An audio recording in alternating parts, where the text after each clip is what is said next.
एक जंतु है जिसे संरक्षण की आवश्यकता है, इस तथ्य के बावजूद कि वो धरती पर चलने वाला सबसे भारी भरकम जीव है।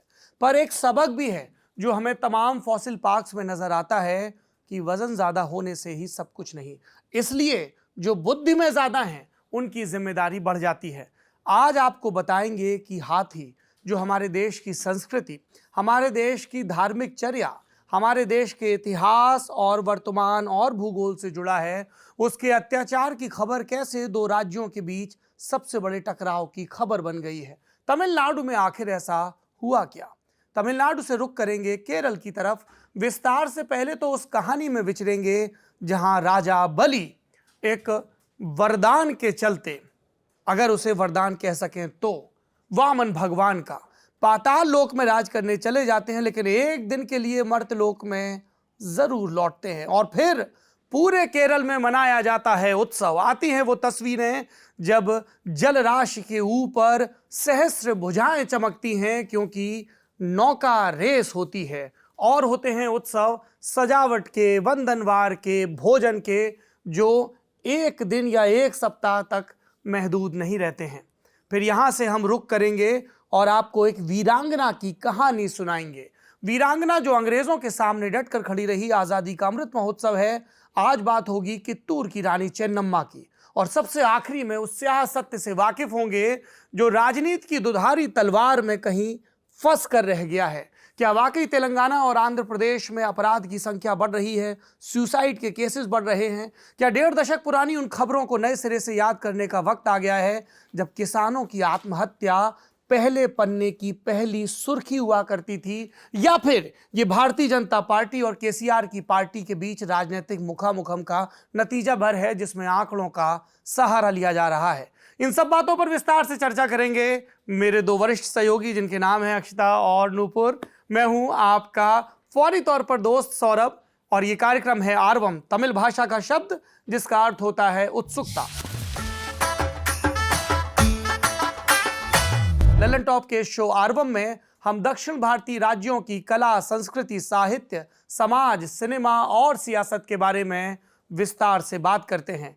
लेकिन बात करने से पहले भोजन करते हैं। सौरभ, आपने कमबैक कर लिया? मैंने कमबैक कर लिया है क्योंकि आप मेरे लिए चिप्स लेकर आई हैं। हाँ, तो ये ब्लैकमेल करना पड़ता है सौरभ को लेकर आने के लिए। पहले हमें थोड़ा अप्रिसिएशन करना पड़ेगा वो इंट्रोडक्शन के लिए। मैंने तो मतलब पहले जब शुरू किया मेरे को कुछ समझ नहीं आ रहा था, फिर मैंने हाथी के शब्द पकड़ लिया। फिर के लिए मतलब इतना अरे हमारा मैग्निफिसेंट। चिप्स समय बर्बाद ना करें। अच्छा, इसके पहले ये गई थी एक शादी में। नहीं, एक सेकंड। ये शादी में गई थी, ठीक है। इनने किलो खान तो पहना जेवर, उसकी भी फोटो लगा दी जेवर क्या है? प्रोडक्शन में ज्वेलरी, ठीक है। और उसके बाद शादी में स्टॉल लगे थे चिप्स के, तो इन्होंने हम लोगों के पक्के दोस्त वाला काम निभाया। एक मंगवाया झोला, और जो स्टॉल में चिप्स लगे थे जिसके पैसे नहीं लग रहे थे, इन्होंने सटासट हर तरह का एक सेकंड, ये सब गलत है। तुम शादी से नहीं समेट के लाई हो? नहीं, शादी गई थी मैं, लेकिन शादी के बिल्कुल बाद मैं भाग के स्टोर गई थी और वहां से खरीद के आई हूँ। तुम्हारे यहाँ शादी में चिप्स भी नहीं खिलाते हैं? ऐसे पैकेट में नहीं देते हैं ना, फुला देते हैं। हाँ, ऐसे मतलब हमारे सद्या में है ना लंच। और पापड़ कम मिलता है तो मार भी देते हैं। एक इंसिडेंट से दे मुक्का मतलब पापड़ के लिए वहाँ पे पपड़म बोलते हैं। पपड़म से बहुत प्यार है, और ऑब्वियसली क्योंकि इतना अच्छा है, जो फ्लेवर है आपके पूरे सद्या में उसी से आता है ना।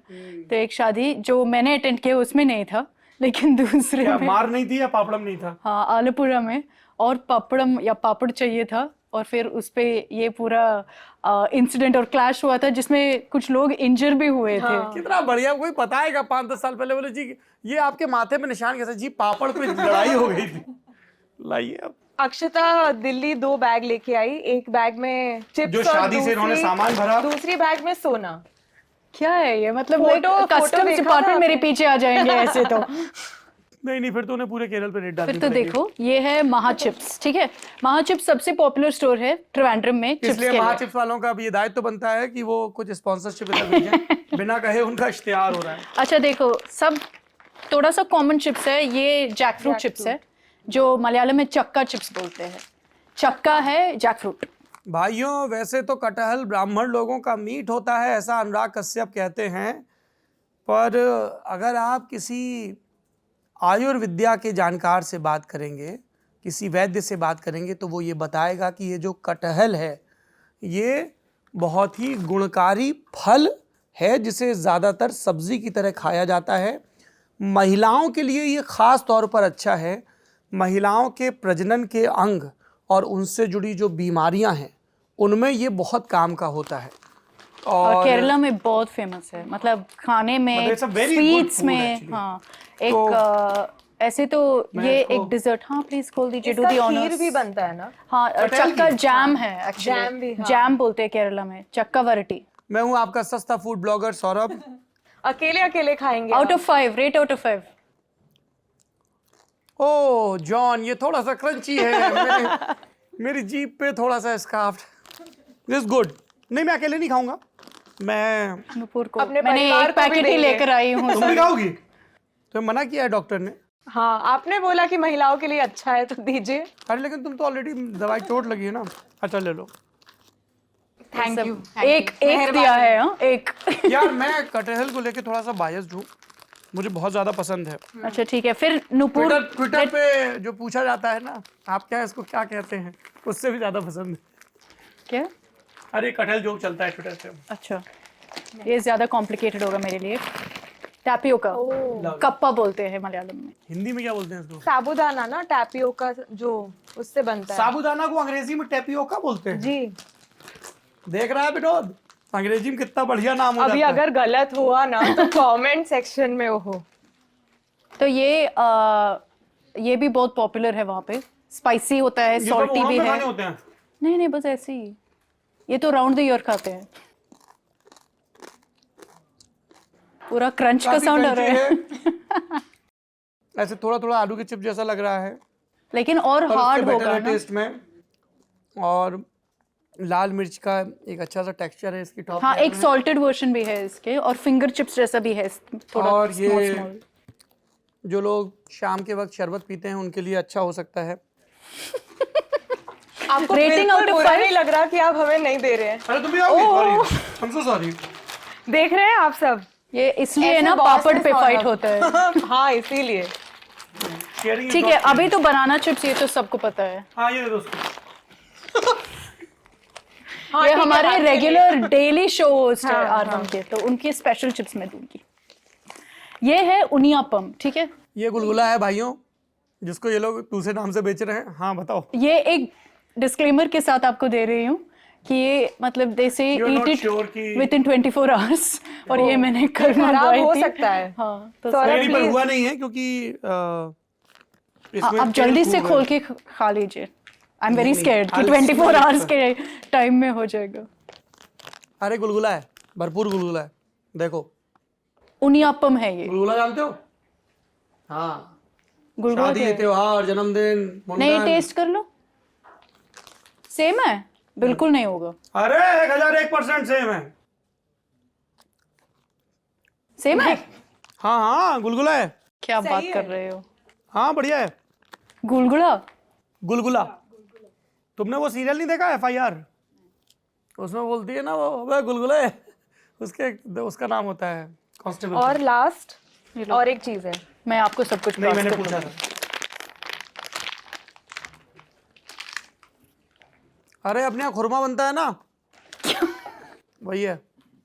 अरे ये मैं सम्मान में कह रहा हूँ कि हिंदुस्तान कश्मीर से कन्याकुमारी तक एक है। विविधताएं हैं नाम की, खाने पीने की भी होंगी। ये है शर्कर वरटी। शक्करपारा। शक्करपारा, हाँ। क्या है, सबका ट्रांसलेशन भी है, डुप्लीकेट भी है। डुप्लीकेट नहीं है, एक देखो ओरिजिनल यहाँ पे, ओरिजिनल वहाँ पे सब भी। जगह ओरिजिनल है। ये तो ये सद्या में रखते हैं, 2 पीस रखेंगे सद्या में। ये किस चीज के ऊपर शक्कर लपेटी गई है? बनाना के ओह, तो फ्राई करते हैं केरल और में फिर जैगरी केला डालते बहुत हैं। होता है क्या? हाँ, केला बहुत ज्यादा, वही मैं बोल रही हूँ। चक्का और परम जो बनाना बोलते हैं, ये दोनों बहुत फेमस ये है। बहुत स्वादिष्ट है। जॉन कौन है? जॉन क्या है? पता नहीं, वो रिव्यू ओ फूड जॉन, ब्लॉगर। ये बहुत ही टेस्टी साउंड कर रहा है। थोड़ा खुरदरापन है इसमें, पर अच्छी चीज ये है कि गुड़ के साथ सौंठ अदरक, जिंजर, हाँ। जिंजर पाउडर का बहुत और बहुत distinct प्रोमिनेंट taste टेस्ट है। हाँ। और अगर आप सर्दियों में इसको खाएंगे तो ये आपके पाचन के लिए भी अच्छा होगा। गुड़ जो है वो श्वास की नली के लिए, आपके रेस्पिरेटरी सिस्टम के लिए भी अच्छा होता है और तासीर उसकी गर्म होती है, इसीलिए सर्दियों में गुड़ खूब खाया जाता है। गर्मियों में मना भी किया जाता है कि नक्सीर ना हो। और साथ में इसमें अदरक भी है। मैं कैसे, आप वो रखिए, पहले वो खाओ फिर देंगे। ओह, ये उनियापम। खाया मैंने, टेस्ट किया।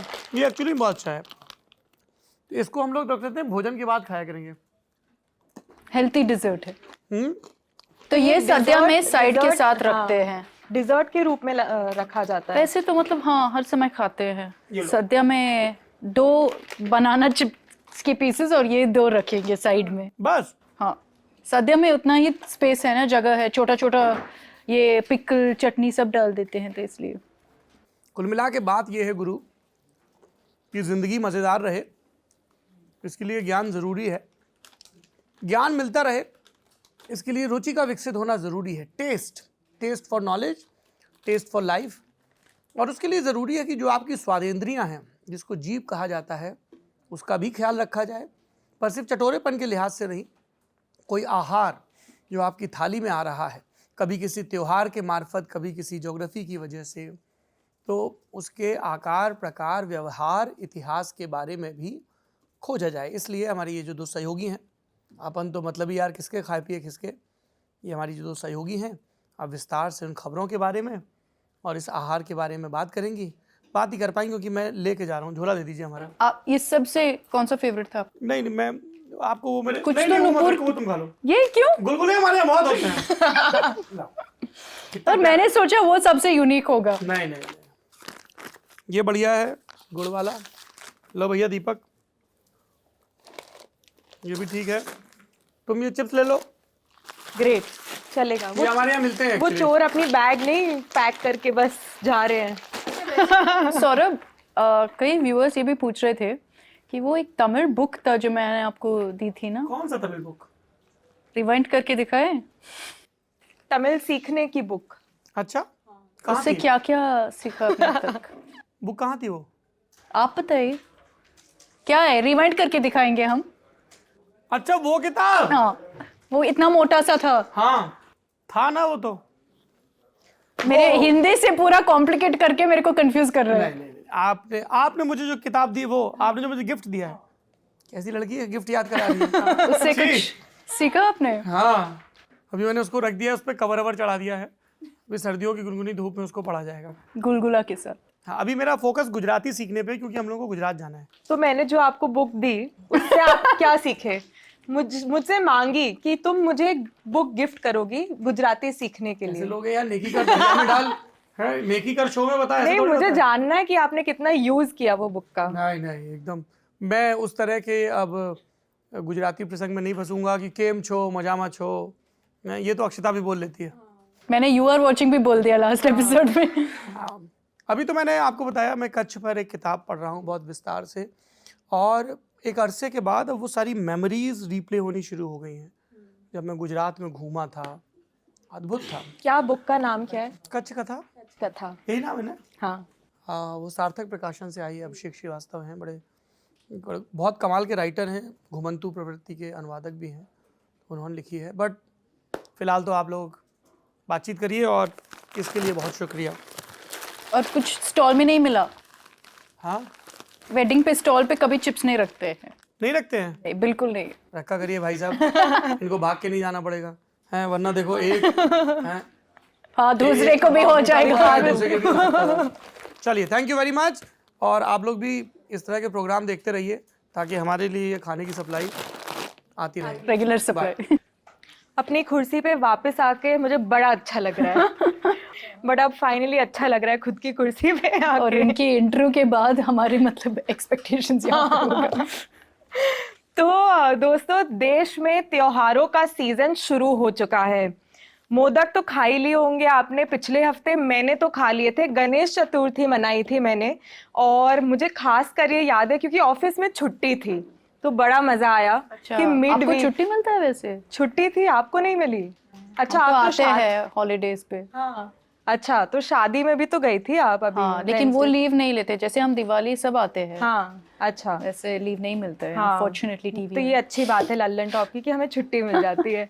तो छुट्टी थी, मैंने गणेश चतुर्थी मनाई। कुछ दिन पहले मेरे दोस्तों ने कृष्ण जन्माष्टमी मनाई थी, और आपने भी कोई त्योहार मनाया होगा। हमें कमेंट सेक्शन में लिख के ज़रूर बताइए कि सबसे आपने अभी हाल में त्योहार कौन सा मनाया। तो भारत की यही खास बात है कि इतनी सारी सभ्यता, इतने सारे कल्चर्स हैं, हम लोग इतने सारे त्योहार मनाते हैं भारत में कि हमें कभी कभी पता भी नहीं होता कि कौन सा त्योहार कोई और इंसान मना रहा है। तो बस यही बात है, आज हम बात करने वाले हैं केरला के एक इम्पोर्टेंट, अहम त्योहार की, सबसे इम्पोर्टेंट त्योहार। ओणम ऐसा है कि एक हार्वेस्ट फेस्टिवल जैसा, और रिलीजन से कुछ लेना देना Connection है, ऐसा नहीं नहीं है कि मतलब सब केरला सेलिब्रेट करते हैं इसको। मैं केरला से अभी आई हूँ, तो हर जगह आप देखोगे कि ये बड़ा पिक्चर्स होगा किंग महाबली के। नहीं तो पूकलम जो हम बोलते हैं, जो ऐसे फ्लावर्स के अरेंजमेंट करते हैं, वो पूकलम बोलते हैं, ओणम के टाइप पे करते हैं स्पेसिफिकली। तो पूकलम के अरेंजमेंट सब जगह है, ओणम के बहुत बड़ा डिस्काउंट सब जगह में है। और जो कस्बू साड़ी है ना, वो वाइट और वो गोल्ड बॉर्डर या कुछ कलर के बॉर्डर, वहाँ हर जगह में अभी सेल हो रहा है। तो वैसे ओणम का काउंटडाउन अभी चल रहा है। 10-day फेस्टिवल है ज़्यादातर, लेकिन जो एक दिन है वो सबसे इम्पोर्टेंट है, वो आखिरी वाला दिन। और वो सबसे इम्पोर्टेंट है, और उसी दिन को हम मतलब मेन ओणम के दिन से मनाते हैं जी। तो अभी जैसे हम देख रहे हैं कि ओणम के काउंटडाउन में, और एटलीस्ट वो मेन दिन के काउंटडाउन में बहुत ज़्यादा फेस्टिविटीज़ हो रहे हैं केरला में। कुछ अलग अलग छोटा मोटा ऐसा होगा। बहुत फेमस बोट रेस होने वाला है 2-3 दिन में, शायद हमारे एपिसोड एयर को होने के टाइम पे हो रहा है। तो वो बहुत फेमस है। और दूसरी चीज़ कि अभी सरकार के और इनिशिएटिव भी होगा, क्योंकि ओणम एक फेस्टिवल है, उस समय के बहुत ज़्यादा डिस्ट्रीब्यूशन होते हैं फ्रीबीज को लेकर, जैसे हम बहुत बड़ा डिबेट भी देखा था। तो ऐसे पूरा सेलिब्रेशन होता है और पूरा माहौल है केरला में कि अभी इस एक हफ्ते में ना पूरा सेलिब्रेशन है, वैसा है। तो ओणम मनाया जाता है चिंगम महीने में, तो और मलयालम कैलेंडर जो होता है उसका पहला महीना ओणम से शुरू होता है। जैसे हमारे यहाँ चैत्र महीना होता है, वैसे इनका ये वाला महीना चिंगम महीना आप मान लो कि जैसे हम आप शायद जनवरी में हार्वेस्ट फेस्टिवल सेलिब्रेट करते हैं ना, जनवरी में जैसे संक्रांति पोंगल है, उसी समय यहाँ पे भी कुछ होता है। मेरे को याद नहीं है कि नाम एग्जैक्टली क्या है। तो वैसे यहाँ पे केरला में जनवरी मान लो चिंगम है उनके लिए, क्योंकि पहले है केरला कैलेंडर में।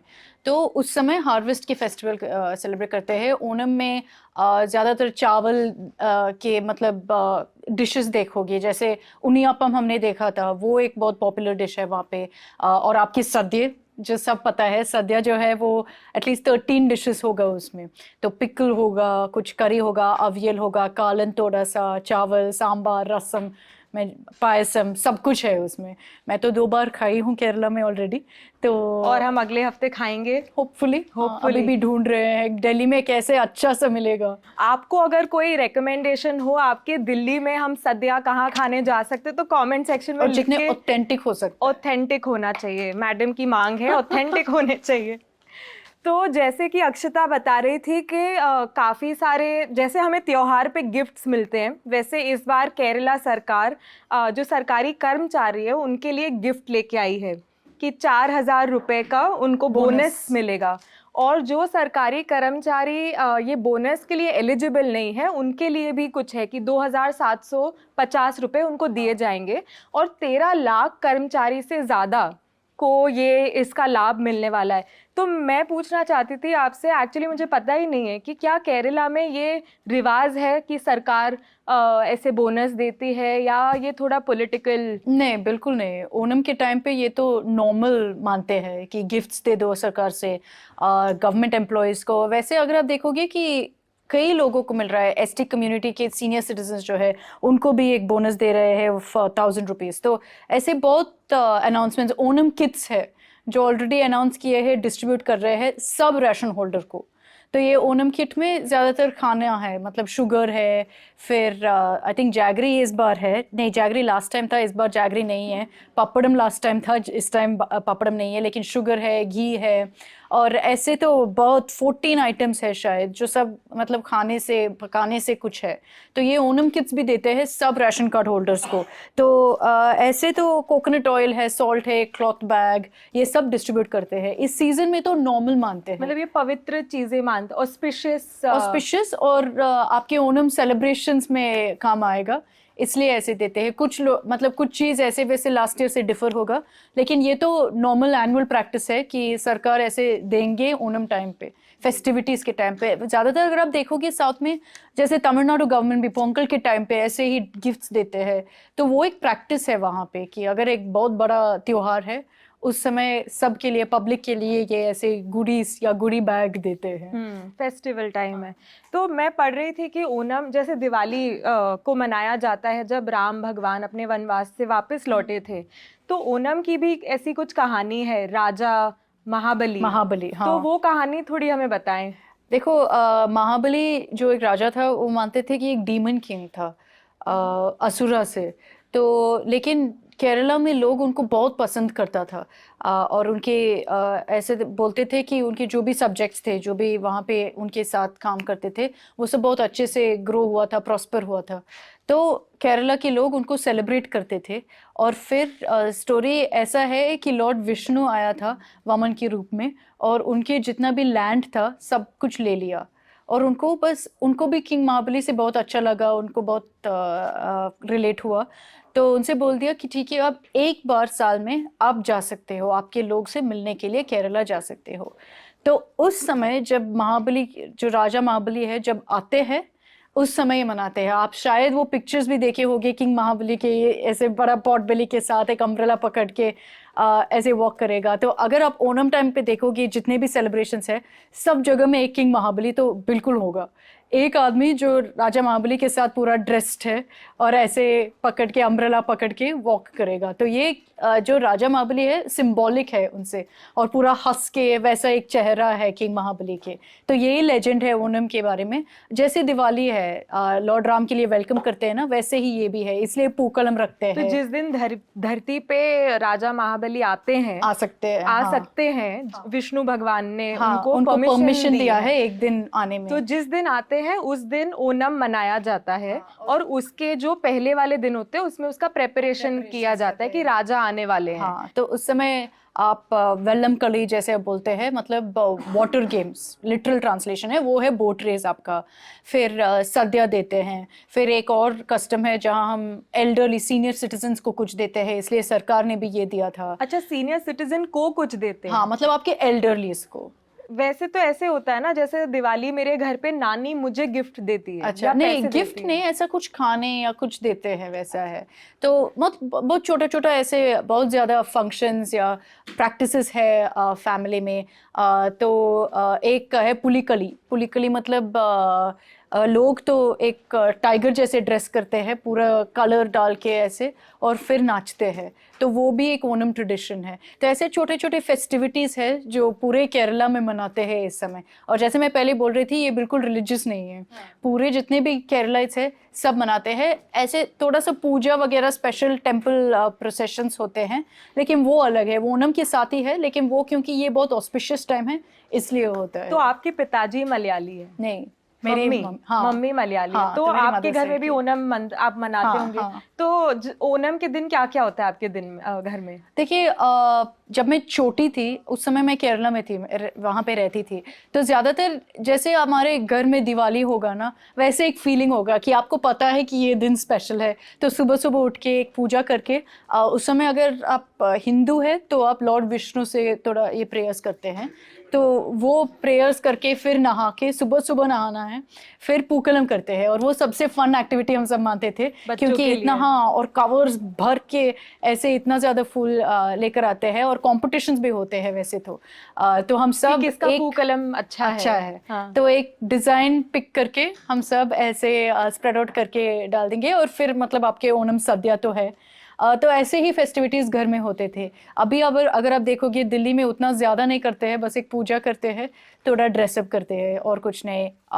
एक दो बार मैंने पूकलम भी अटेम्प्ट किया, लेकिन अभी तो गूगल के टाइम है, तो मैं गूगल करके एक डिजाइन लेती हूँ और फिर बस कॉपी पेस्ट कर लेती हूँ। क्रिएटिविटी थोड़ी कम हो गई है अब गूगल पे। हम उस समय तो मतलब हम कार्टून कैरेक्टर भी डाल देते हैं पूकलम में। तो ऐसे मनाते थे। और अभी भी पूकलम सब घर में देखेंगे, छोटा वाला एक वड़क के साथ। वड़क मतलब वो एक केरला लैंप देखे है ना, वो बड़ा वाला है, इतना आएगा, गोल्ड में पूरा है। तो वो मतलब हर केरला घर में आप देखोगे 100%।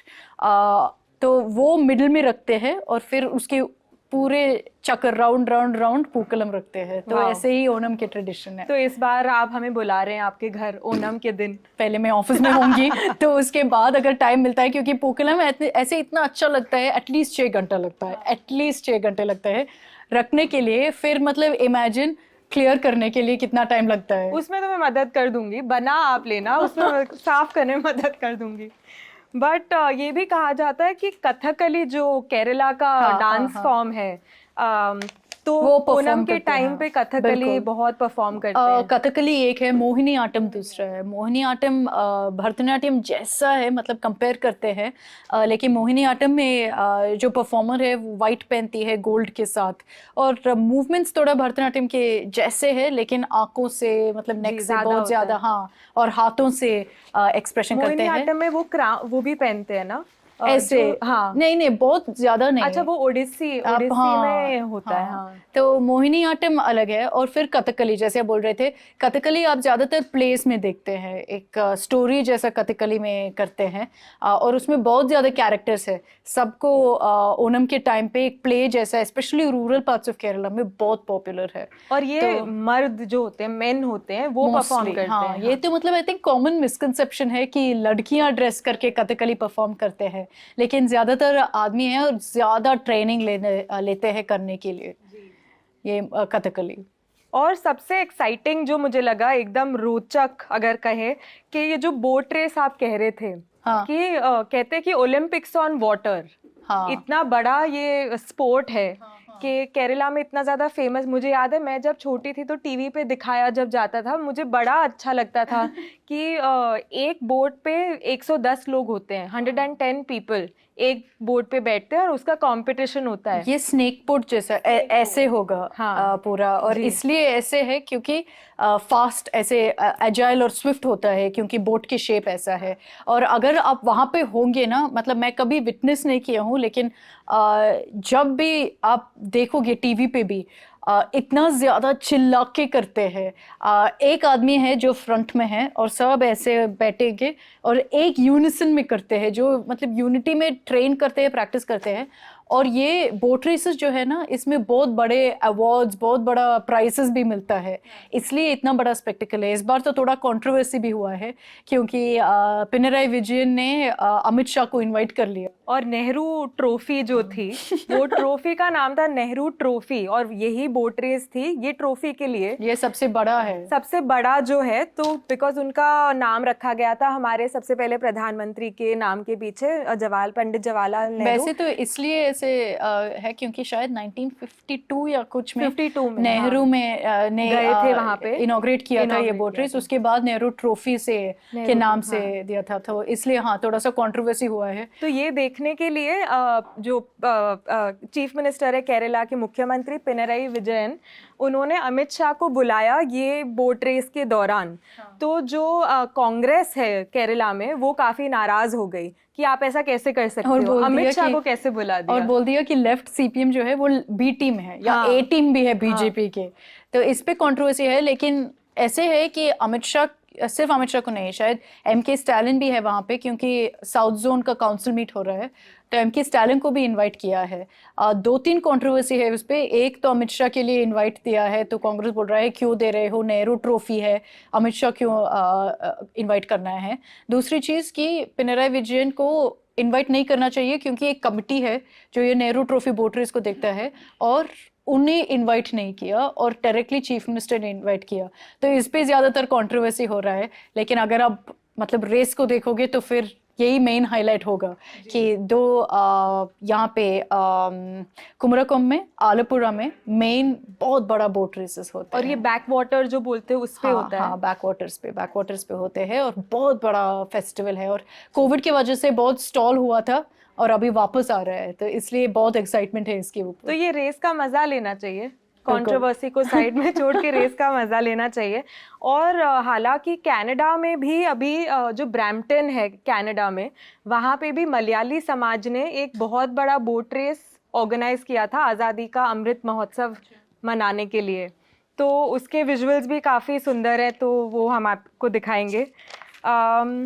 और ये पूरा जो कंपटीशन होता है वो कब से चल रहा है और ये क्यों, ये बोट रेस? हाँ, बोट रेस जो था ये मतलब सालों से, मेरे को याद भी नहीं होगा कि कितने साल से ये चल रहा है, लेकिन ये ट्रेडिशन हो गया। और सालों मतलब पूरे साल के लिए प्रिपेयर करते हैं इस बोट रेस के लिए। ऐसे है कि ग्रुप्स है, कमिटीज जैसा है जो इस पे मतलब पार्टिसिपेट करते हैं। तो ये सब एक्चुअली प्रोफेशनल ग्रुप्स है ऑलमोस्ट जो पार्टिसिपेट करता है। और आपको शायद लगता है कि बहुत यंग लोग ऐसा है, ऐसा कुछ नहीं है। जो head of the boat race में, जो हेड में बैठते हैं, जो कमांड देते हैं और जो चिल्ला रहे हैं, लोगों मतलब गाना बजा के क्या गाते हैं, गाते हैं और ऐसे रो करते हैं। ये सब जो मेन चीफ है ना, वो मतलब मिडिल एज्ड होगा, ऐसा एज से कुछ रिस्ट्रिक्शन नहीं है। इतना ट्रेनिंग होता है कि वो इतने फिट है और यूनिसन की बात है।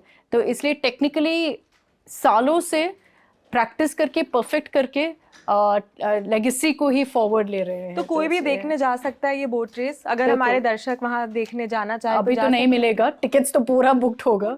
अच्छा, तो वैसे होगा। हाँ। अगर आपको इवेंट पे लेना है तो टिकट्स है।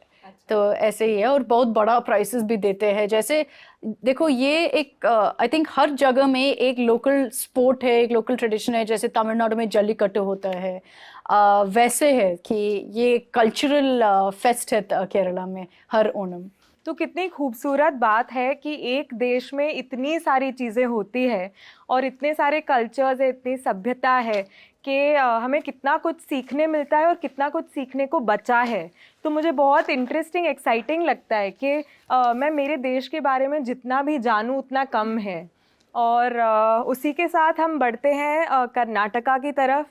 तो रानी चेन्नम्मा को कर्नाटका की झांसी की रानी कहा जाता है और लगभग उनकी कहानी भी झांसी की रानी की कहानी की तरह है। वो पहली भारतीय शासक थी जिन्होंने ब्रिटिश ईस्ट इंडिया कंपनी के खिलाफ एक सशस्त्र विरोध किया था। और उनकी सेना जो थी वो अंग्रेज़ों की जो सेना थी उनकी संख्या से कम थी, पर उनका ये जो साहस था, उनकी जो करेज थी कि ब्रिटिश ईस्ट इंडिया कंपनी को टक्कर देने की, उसी की वजह से उन्हें आज तक याद किया जाता है। तो उनका जीवन बहुत इंस्पिरेशनल, प्रेरणादायी और रोचक रहा है। तो उनके जीवन की कहानी क्या है?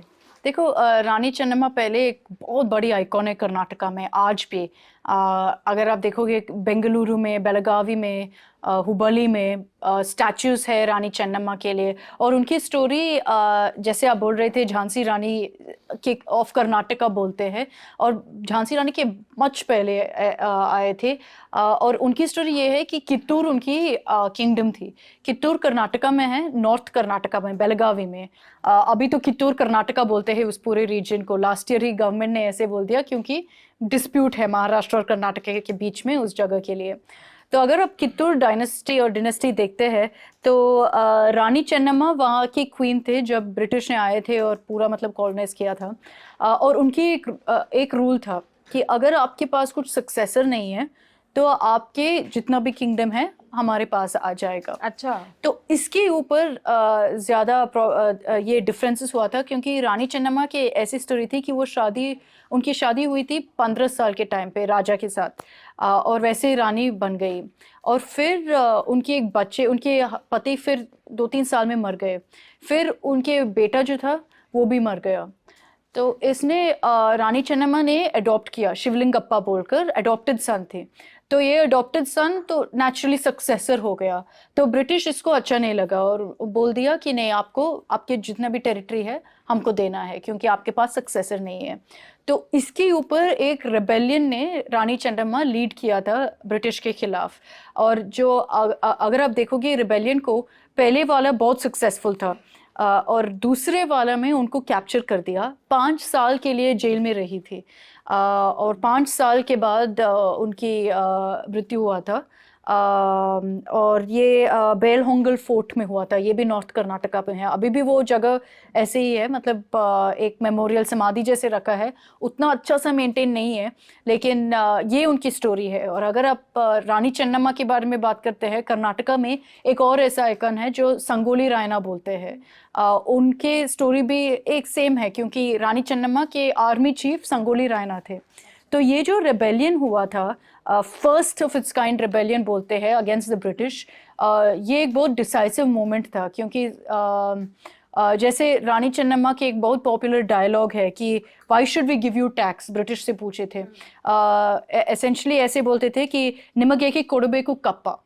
तो ये बहुत स्टैंडर्ड डायलॉग कन्नड़ा में है, ये बहुत स्टैंडर्ड और मॉन्यूमेंटल डायलॉग हुआ था उस समय के, क्योंकि लोग तो उस समय रेबल नहीं कर रहा था ब्रिटिश के खिलाफ, और ये शुरू कर लिया रानी चेन्नम्मा ने, बहुत बड़ा मूवमेंट शुरू कर लिया, अपराइजिंग जैसा। तो उन्हीं के सम्मान में शायद 22 से 24 अक्टूबर एवरी ईयर, हर साल ये कुछ फेस्टिवल मनाया जाता है। हाँ। किट्टूरू उत्सव, कित्तूर उत्सव, हाँ, अक्टूबर में मनाते हैं। तो ये अक्टूबर में मनाते हैं, और फिर एक दूसरा फेस्टिवल है जो कन्नड़ा राज्योत्सव है, वो नवंबर में मनाते हैं। वो तो कर्नाटका के प्राइड के ऊपर है। तो उस समय भी रानी चेन्नम्मा, संगोली रायना, ये जितने भी आइकॉन्स है कर्नाटका में, उनके बारे में बात करते हैं। रानी चेन्नम्मा ऑफ कोर्स, जैसे आप बोल रहे थे, कित्तूर उत्सव उस समय मनाते हैं अक्टूबर में। और ये अभी भी इसलिए इतने बात करते हैं कि पॉलिटिकली भी बहुत रेलेवेंट है। रानी चेन्नम्मा लिंगायत थी, तो इसलिए बहुत रेलेवेंस है अभी भी पॉलिटिक्स में, और बहुत बात करते हैं रानी चेन्नम्मा के बारे में। लास्ट टाइम जब कित्तूर उत्सव हुआ था, चीफ मिनिस्टर बोम्मई उनकी स्टैचू भी गार्लैंड किया था, और बोल रहे थे कि हम और उनके लेगेसी के प्रमोट करेंगे। तो रानी चेन्नम्मा एक बहुत बड़ा आइकॉन है कर्नाटका में, ऐसे है क्योंकि वो वुमन फाइटर भी थी।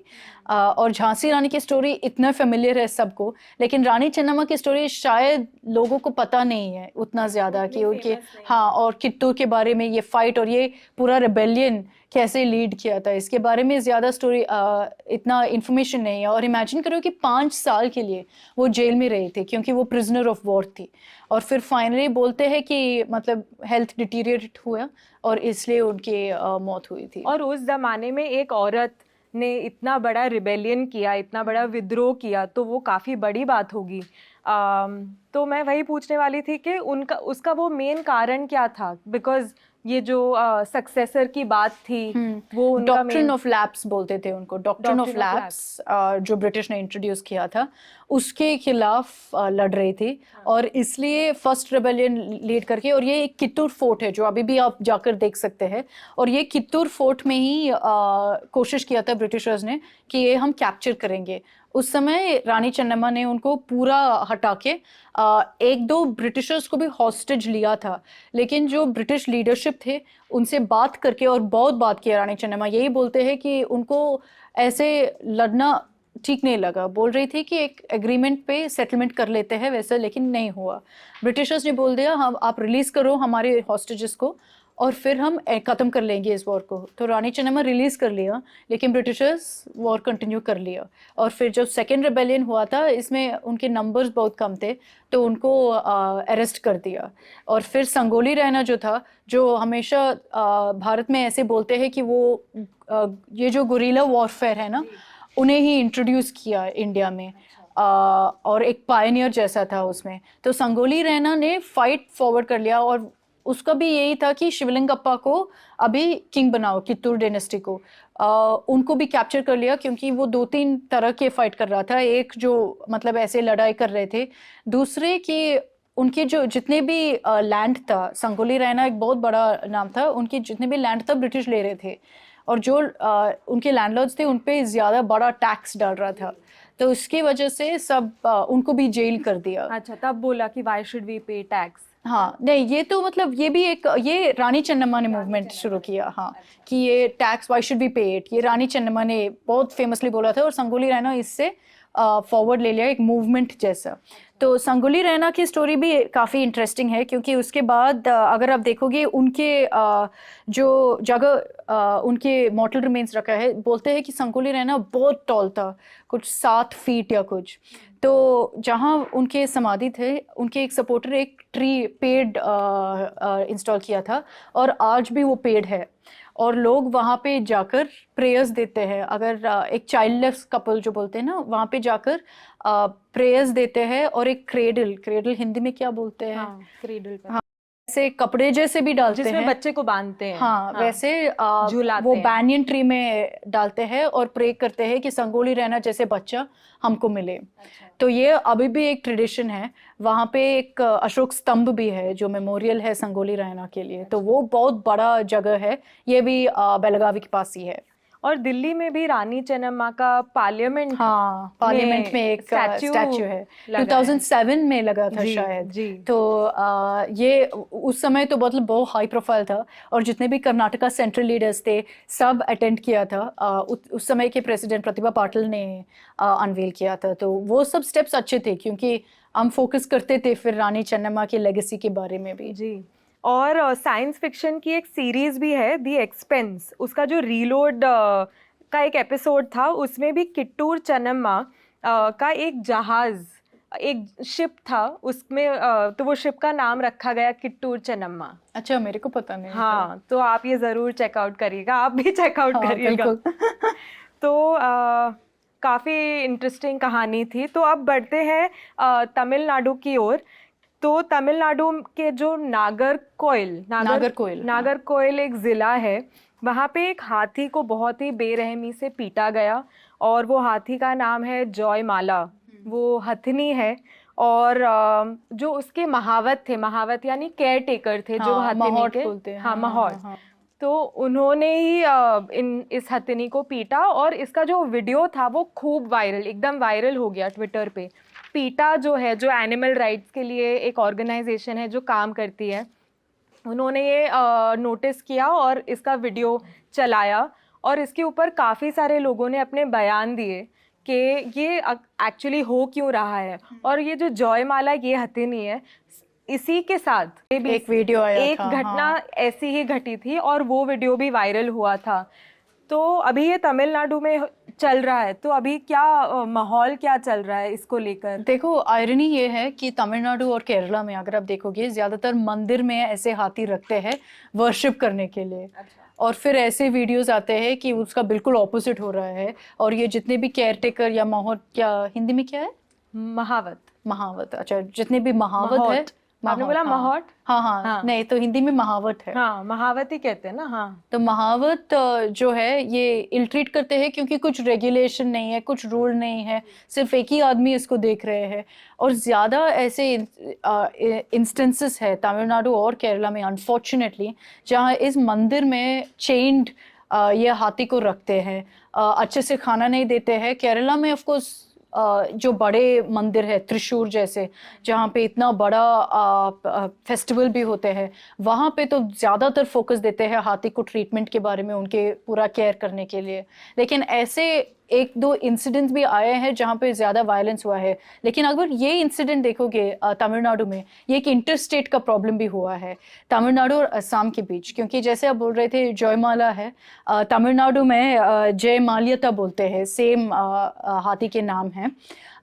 तो असम गवर्नमेंट ने बोल दिया कि अभी जयमाला को रिटर्न कर लो, वापस भेजो असम, और बोल रहे हैं कि हम कोर्ट भी मूव करेंगे इसके ऊपर। तो तमिलनाडु बोल रहे हैं कि आप पैसे दे दो ट्रांसपोर्ट करने के लिए, हम अभी प्रोब कर रहे हैं, लेकिन रेडी नहीं है देने के लिए। और शायद 10 साल से, 1 दशक से जॉयमाला तमिलनाडु में है। हाँ, जबकि उसको लाया गया था कुछ 6 महीने के लिए या ऐसे। और ये बहुत कॉमन है अनफॉर्चुनेटली, कि ये नॉट जस्ट ऐसे इंसिडेंट हुआ है कि एक्सटेंड करते हैं पूरे टाइम को, लेकिन इलीगली भी लेकर आते हैं और फिर ये मंदिर में रखते हैं ऐसे। और 2-3 ऐसे इंसिडेंट हुआ है।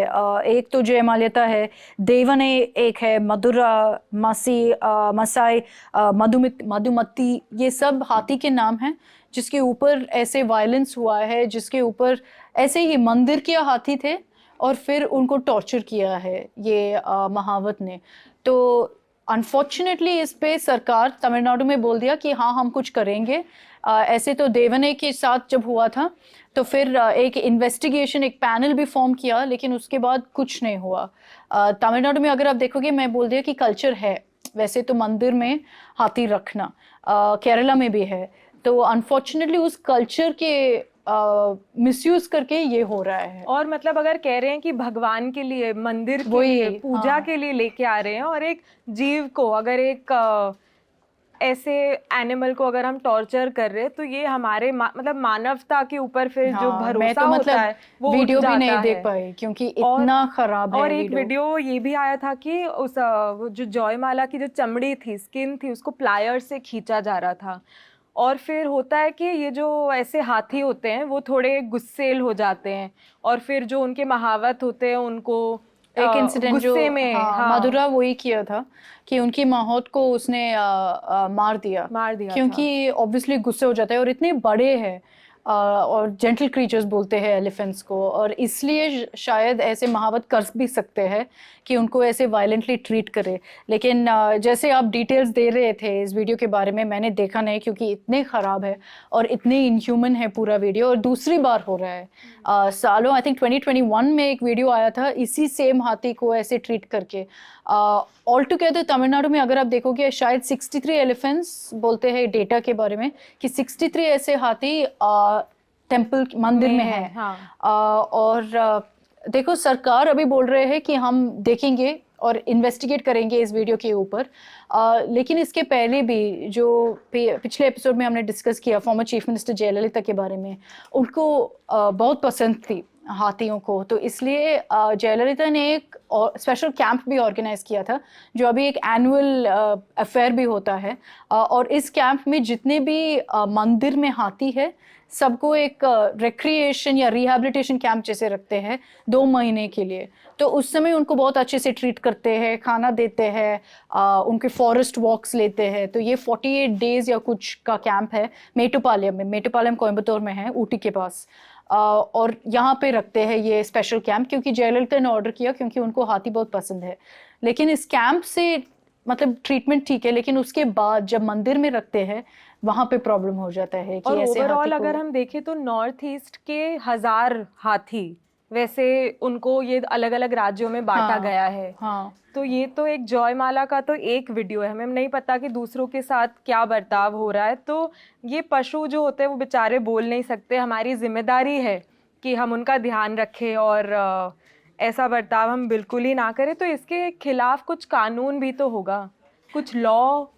तो देखो इसके पहले जब इंसिडेंट हुआ था देवने के साथ, जब ये वीडियो आया था उनके साथ भी कि टॉर्चर कर रहे थे महावत, उस समय तमिलनाडु की सरकार ने कॉग्निसेंस लिया था, मतलब नोटिस लिया था, और फिर एक पैनल को फॉर्म किया, एक कमिटी को फॉर्म किया और बोल दिया कि देखो इसमें क्या हुआ और ओवरऑल देखो कि इंसिडेंट्स में क्या हुआ है ऐसे टॉर्चर या इनह्यूमन ट्रीटमेंट का।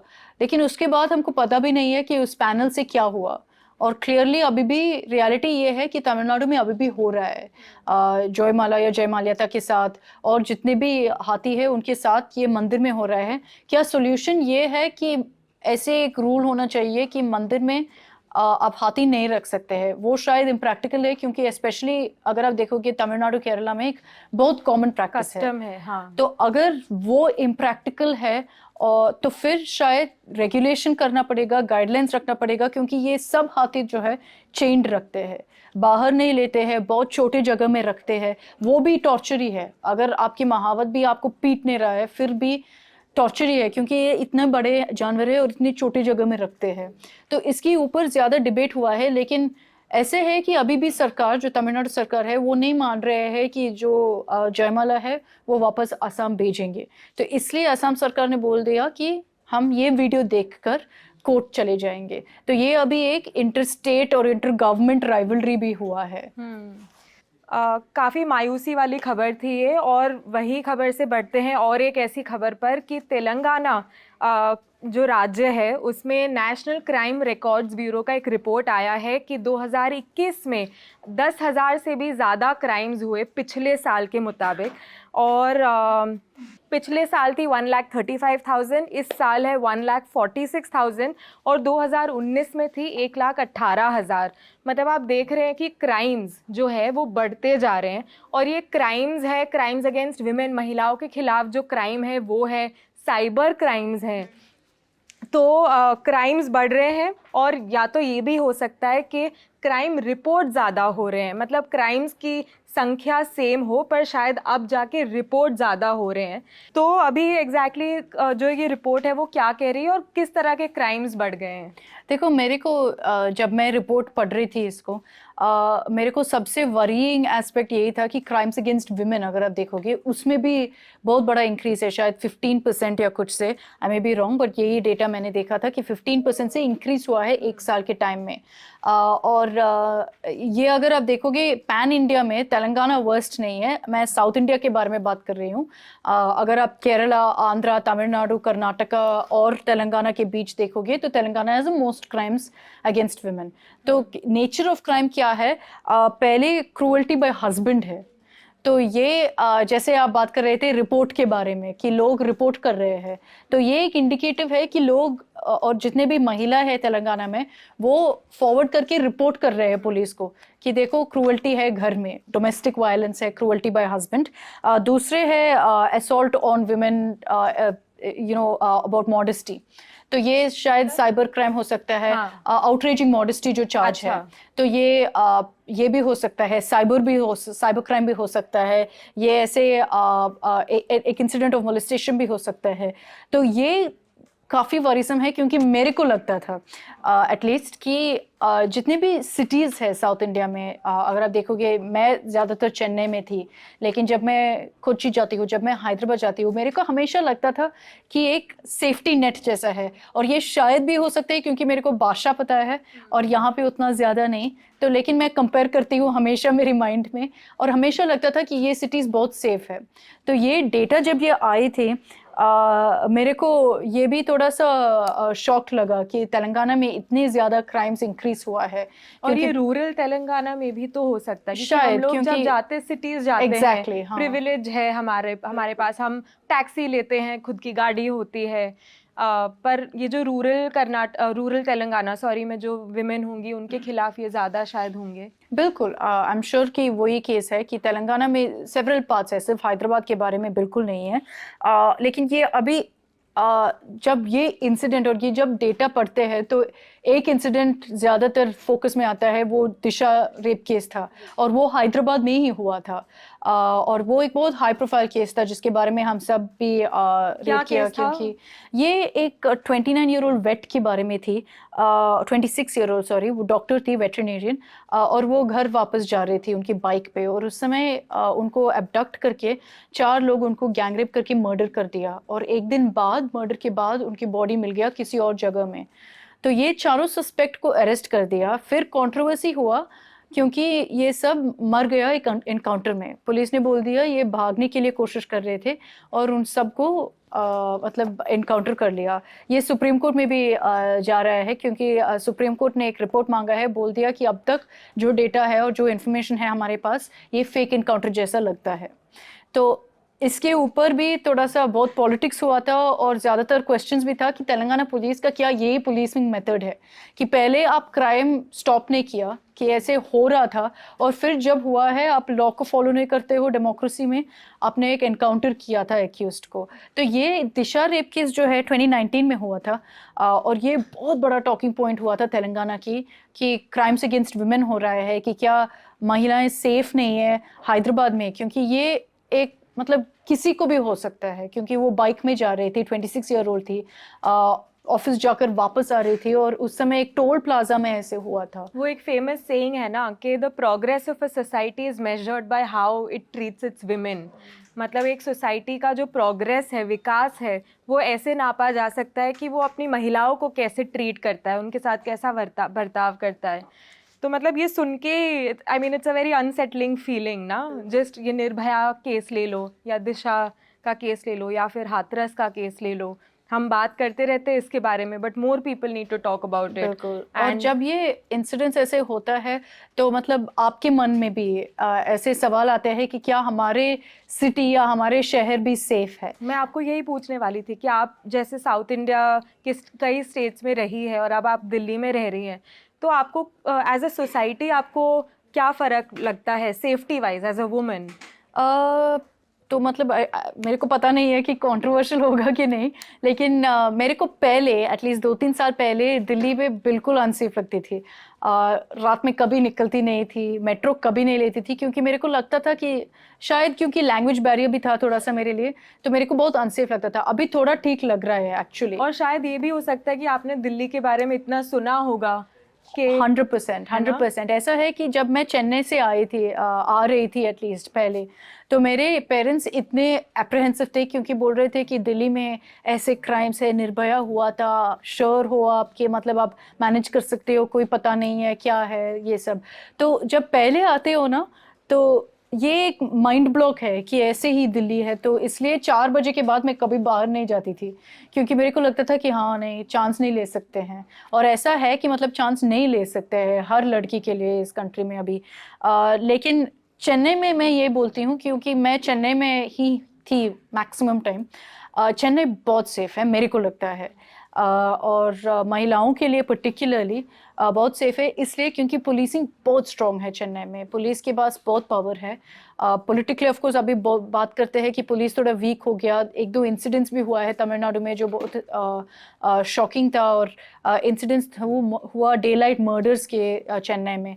तो अभी पता नहीं कि सिचुएशन चेंज हुआ कि नहीं, लेकिन मैं मानती हूँ जब मैं चेन्नई में थी सबसे सेफ सिटी था। बैंगलोर भी उतना सेफ नहीं थे मेरे को लगता है जैसे चेन्नई है। चलो दैट मेक्स मी हैप्पी कि आपको कोई सिटी में सेफ फील हुआ। जैसे मैं गुजरात से हूँ। हाँ। तो जब मैं यहाँ पे दिल्ली आ रही थी, मैं मेरे परिवार में से सबसे पहली इंसान हूँ जो दिल्ली आ रही है। यूजुअली कभी कोई जाता है गुजरात से तो वो बॉम्बे जाना पसंद करता है या बैंगलोर जाना पसंद करता है, और बॉम्बे सेफ मानते हैं। बॉम्बे सेफ तो मानते प्रॉब्लम हैं। नहीं है, हाँ। तो मेरे घर में अभी भी कि दिल्ली क्यों जाना है, जब भी कुछ भी दिल्ली का क्राइम का न्यूज़ आता है तो सबसे पहले मुझे व्हाट्सएप पे फैमिली ग्रुप पे शेयर करते हैं कि क्यों हो तुम वहाँ पे, वापस आ जाओ। और गुजरात कैसे है क्राइम रेट में या सेफ्टी में, विमेन सेफ्टी में? आई मीन मुझे लगता है कि विमेन सेफ्टी को बहुत सारे आप तरीकों से मेजर कर सकते हो। अगर आप गुजरात में सेक्स रेशियो देखें कि कितने number of men is to number of women, तो वो बहुत बुरा है। That is also a part of women safety, right? अगर हम ऑन रोड अगर विमेन सेफ्टी की बात करते तो मेरे साथ जो दिल्ली में हुआ है वो मेरे साथ गुजरात में भी हुआ है। सो ऐसे कहते हैं ट्रेडिशनली गुजरात बहुत सेफ है, बट मुझे ये भी लगता है कि लोग हर कोने में एक समान होते हैं। So what can happen with me in Delhi can happen with me in Gujarat. Delhi में ये भी है कि नेशनल कैपिटल है, मीडिया अटेंशन ज़्यादा मिलता है, यहाँ पे शायद लोग रिपोर्ट ज़्यादा करते हैं एट्सेट्रा, बट एक महिला होकर मुझे कहीं पे भी सेफ फील नहीं होता। You know it's I mean बहुत ही दुख वाली बात है। बट ज़्यादा मतलब महिला जो है they will resonate with that और बोलेंगे कि ऐसे ही है उनके लिए भी। तो इसी बात पर हम बढ़ते हैं शो के अगले सेगमेंट की तरफ जो हमारे रिकमेंडेशंस होते हैं। होपफुली उसके पहले 2 एपिसोड पहले शायद आपने बोला कि आपको एक तेलुगु सॉन्ग अच्छा लगता है, कुमला नुवे। हाँ, तो फिर उस एपिसोड शूट के बाद मेरे को पता चला कि नुपुर बहुत अच्छे से गाती है। तो आप मेरे से गवाने वाले और तेलुगु सॉन्ग को आप मेरे को लिरिक्स ढूंढना पड़ेगा। अच्छा 2 मिनट ले लो गूगल करने के लिए। Oh, no. लेकिन उनकी फेवरेट सॉन्ग है तो मतलब यही गाना तो पड़ेगा। मेरे को थोड़ा हिंदी गाना गवा लो, तेलुगु गाना क्यों नहीं, थोड़ा सा चैलेंज ही करना पड़ेगा ना। गाना तो हिंदी गाना तो सब सुनते हैं, बट थोड़ा आप लोग प्लीज मेरे से काइंड रहिएगा अगर मैंने प्रोनाउंसिएशन अगर सही नहीं किया 100%। और अगर ये अच्छा नहीं गाया तो कट कर देना।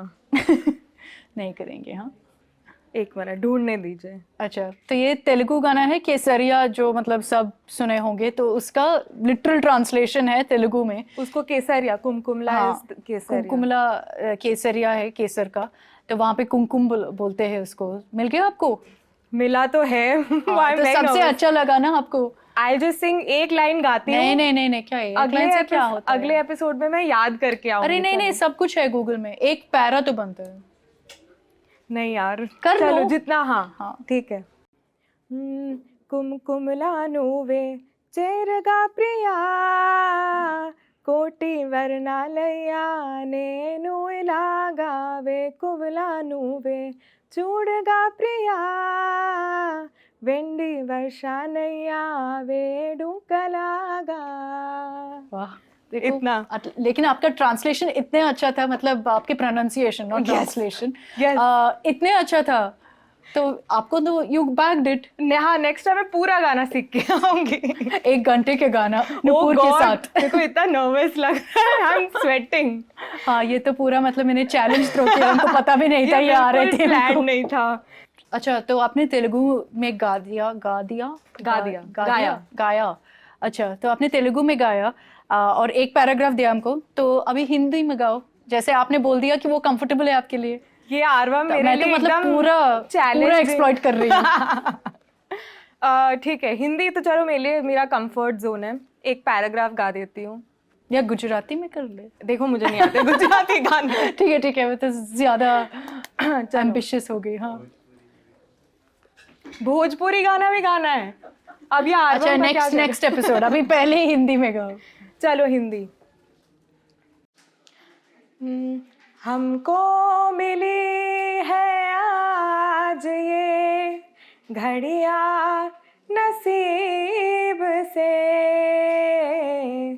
जी भर के देख लीजिए हमको करीब से, फिर आपके नसीब में ये रात हो ना हो, शायद फिर इस जन्म में मुलाकात हो ना हो, लग जा गले। न्यूज रूम में सन्नाटा। बहुत अच्छा था, पूरा मतलब goosebumps moment. I was feeling so conscious, सब लोग काम कर रहे थे, मुझे लग रहा है डिस्टर्ब कर रहे। अरे नहीं, सब पॉज करके, अच्छा ब्रेक था। चलो रिकमेंडेशन। नेक्स्ट एपिसोड और देखिए नुपुर के गाने। Before you start making me do like Kathakali और समथिंग, रेकमेंड समथिंग। ठीक है, तो रिकमेंडेशंस में अगर आप बुक्स के बारे में बात करें, since we spoke about Rani Chennamma, एक बुक है जिसके जो उनके ऊपर है, the queen of Kittur, historical novel. ये बासुराज नायकर ने लिखा है, 2009 का है, तो ये उनके पूरे स्टोरी के बारे में है, बायोग्राफी है। हाँ, इंग्लिश में है। हाँ। आई डोंट नो हिंदी में होगा कि नहीं, लेकिन आप देख सकते हैं कि ये एक अच्छा रिकमेंडेशन होगा अगर आपको रानी चेन्नम्मा के बारे में कुछ जानकारी देना है तो। और मूवीज में देखो, अभी एक अक्षय कुमार के नए फिल्म आया है शायद OTT पे, उनके नाम तो भूल गई मैं, लेकिन वो एक रीमेक है तमिल फिल्म का, राक्षसन बोलकर, कठपुतली। अच्छा, तो वो एक रीमेक है एक्चुअली तमिल फिल्म का, राक्षसन। और जितने भी रिव्यूज अगर आप देखोगे ये हिंदी फिल्म का, सब बोल रहे हैं कि ओरिजिनल इससे मतलब बेहतर था। तो हाँ, मेरे को लगता है कि वो जो ओरिजिनल है बहुत अच्छा क्राइम थ्रिलर है, बहुत अच्छा स्टोरी है। विष्णु विशाल है उसमें, अमला पॉल काफ़ी फेमस एक्टर है साउथ में, वो दोनों थे इसमें। बहुत अच्छा मूवी है, तो वो मेरे मूवी रिकमेंडेशन है। Wow, okay. मेरे पास एक बुक रिकमेंडेशन है। मैंने एक्चुअली इंग्लिश में ये किताब पढ़ी थी। किताब का नाम है तानाशाही से लोकशाही, जीन शार्प ने लिखी है। तो जैसे कि किताब का टाइटल सजेस्ट करता है, अहिंसक संघर्ष द्वारा मुक्ति का वैचारिक ढांचा। तो काफ़ी अच्छी लगी मुझे ये किताब। काफ़ी समय पहले पढ़ी थी मैंने, पर मुझे लगता है कि ये हमेशा रेलेवेंट रहेगी, हमेशा हम इसके बारे में बात कर सकते हैं और हमेशा इसके बारे में कुछ ना कुछ हमारे विचार होंगे। तो आप ज़रूर पढ़िएगा ये बुक। अब पढ़ते हैं मेरे फेवरेट सेक्शन की तरफ, जो कमेंट सेक्शन होता है। आप शुरू कर लीजिए। अच्छा, तो सबसे पहला कमेंट है तुषार नुनहारिया का। Hello Tushar ji, get well soon Nupur and this show is very amazing, thank you so much. जैसे आप देख सकते हैं अभी भी कास्ट बैंडेज जो भी है, अभी 3 हफ्ता और है और आज मुझे बहुत ज्यादा पेन हो रहा है। ओहो, हाँ। इसलिए सौरभ ने बोल दिया जैक फ्रूट चिप्स मत जैक और खिलाना चाहिए। फिर रामानुज जयदेव कहते हैं, hello Nupur, discussion on this subject in the show Arvam. Ramanujacharya का दर्शन क्या था? स्टैच्यू ऑफ इक्वालिटी के विषय में जानकारी। ठीक है, हमने नोट कर लिया है रामानुजन जी, हम अगले एपिसोड में कवर करने की पूरी कोशिश करेंगे। फिर सूरज त्रिपाठी जी कहते हैं, what a great show, I just love Akshata ma'am's Hindi. Do you want to say thank you in Hindi? बहुत खूब, बहुत धन्यवाद। बहुत धन्यवाद आपके लिए था ये सूरज जी।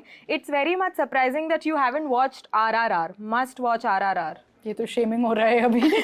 सॉरी, देखूंगी जरूर। And heaven is really truly a thriller film. हाँ, जो मैंने रेकमेंड किया था लास्ट टाइम, बहुत अच्छा फिल्म है। फिर बृंदा भट्ट पंचोली कहती है, appreciate your commitment Nupur, you are learning new words and politics with interest and intent, also how you are continuing to work despite fracture in your left leg. Salute. Thank you so much Vrinda. लेकिन अभी तक fracture नहीं हुआ। Fracture नहीं है, ligament tear है। Seriously, fracture होता तो शायद मैं आज नहीं बैठी होती, बट ये भी काफ़ी पेनफुल है, तो प्लीज़ मेरे लिए गुड वाइब्स भेजिए। फिर निशान सरपोटदार कहते हैं, Saurabh disappeared after saying that he would speak in Tamil with and without him the show is going great. I do not remember whether he promised to speak Tamil or not, but I would definitely like to hear his Tamil. Teacher बैठी हैं यहाँ पे। मैंने सौरभ से ये भी पूछ लिया कि कितना तमिल शब्द सीख लिया। ऐसे तो प्रॉमिस नहीं किया शो में, मेरे को याद नहीं है, लेकिन थोड़ा सा तमिल बात भी किया था। बोल रहे थे कि यू आर वॉचिंग आर्वम तमिल में। कैसे बोलते हैं? मुझे भी याद है। नींगल पार्क रीरकर आर्वम। नींगल पार्क की रीरगल आर्वम। तो वो सौरभ ने बोल दिया, बस आई थिंक उतना ही तमिल पता है अभी के लिए। लेकिन इलेक्शंस जब आएंगे मे बी, हाँ, उस समय शायद थोड़ा और इंटरेस्ट होगा सौरभ के लिए, क्योंकि पॉलिटिकल कुछ तो होना चाहिए पहले।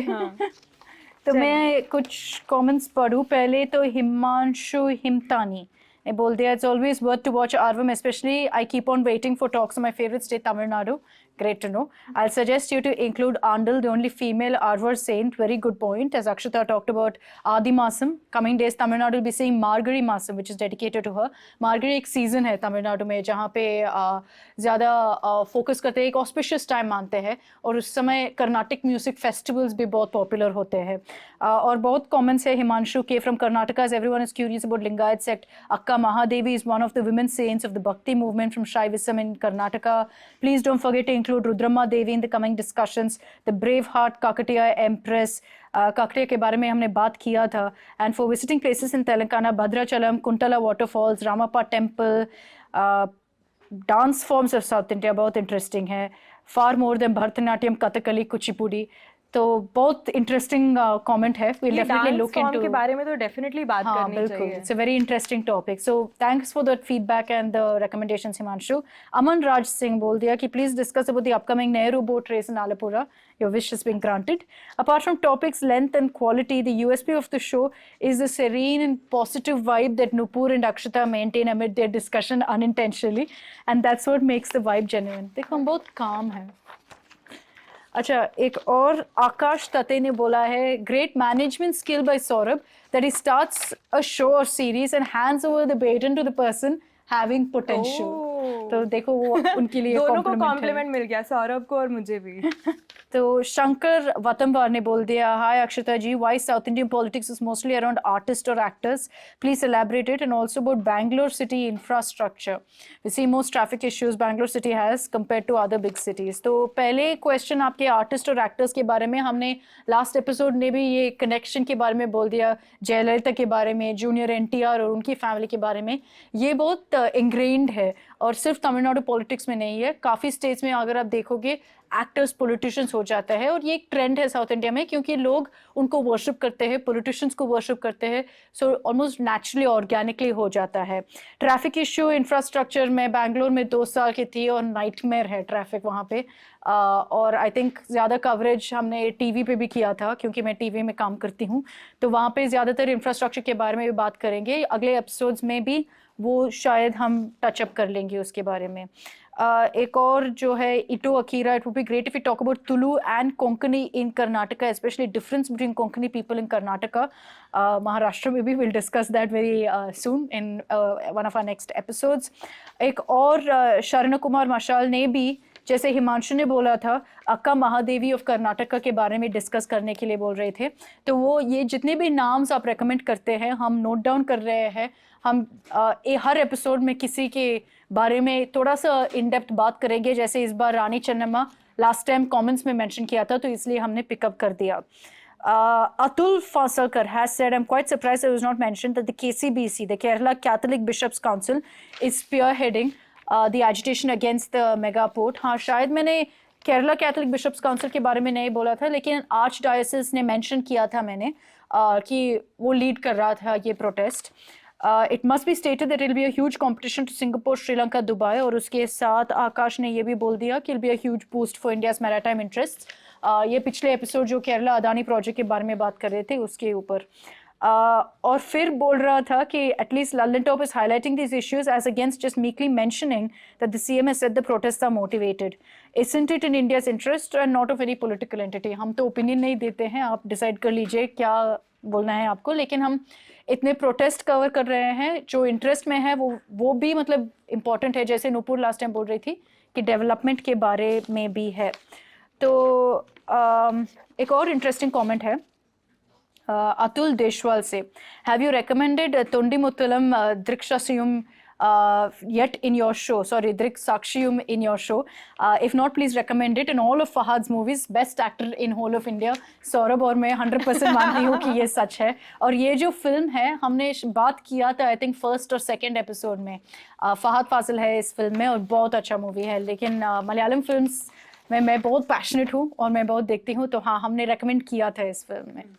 तो हाँ वही हमारे कमेंट्स है। तो थैंक यू कि आप हमें इतने सारे हमारे लिए कमेंट्स डालते हैं और आपने हमारा शो इतना पसंद किया है, और मैं आशा करती हूँ कि आगे भी पसंद करते आएंगे। अगला एपिसोड जो होने वाला है वो काफ़ी इंटरेस्टिंग, काफ़ी नया और स्पेशल होने वाला है, फिंगर्स क्रॉस्ड।